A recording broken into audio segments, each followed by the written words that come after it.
task is to welcome you to the 8th Annual Conference of the International Federation for Therapeutic and Counselling Choice. Hi everyone! Hi! Welcome to the 8th edition of the IFTCC conference.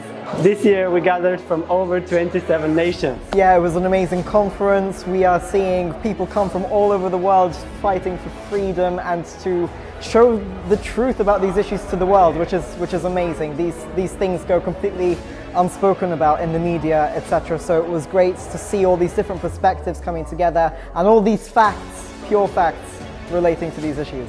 We had names like Carolyn Pila, Laura Haynes, Ken Williams, Elizabeth Wanning, Dr. Sherry Golden, Dr. Joseph Nicolosi. And it was such a blessing to just gather together in one place and share our experiences in fighting for freedom. Freedom of speech, freedom for religion. Freedom in general. Creating new attachment models and new relationships with healthy people is fundamental. So treating the highly traumatized is not just the work of the therapist. It isn't. They can't do it on their own.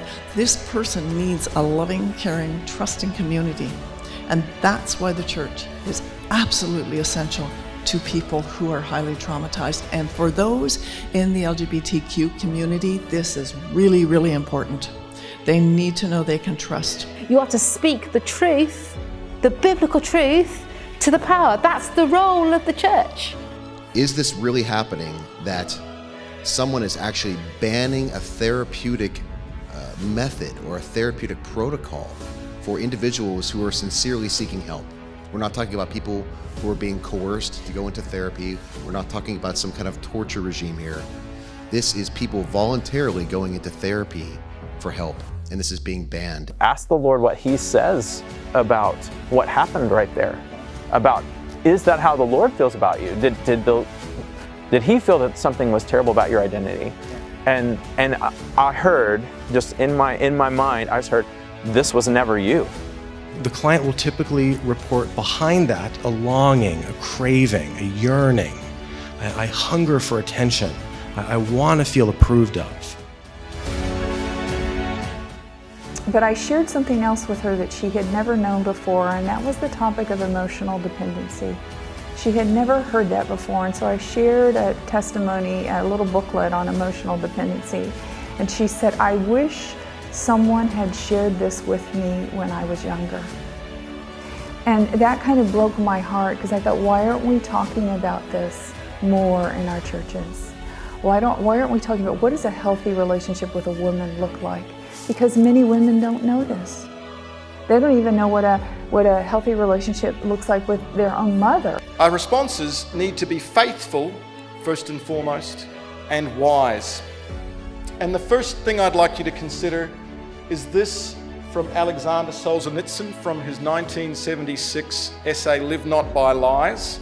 The one thing each of us individually are able to do, and I know there's more than just therapists and people working in this area in this room, all of us can make a personal commitment to not participate in lies, even in the smallest way.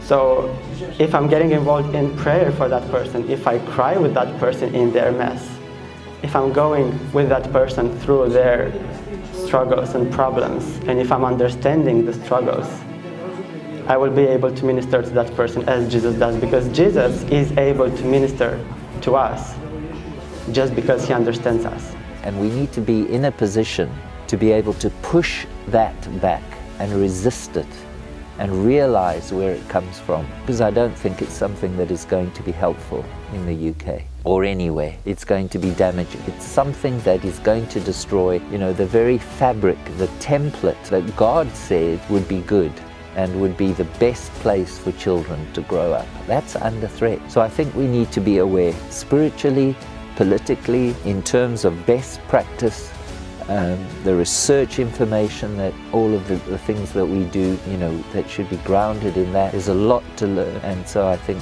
we should be hard at work at doing that.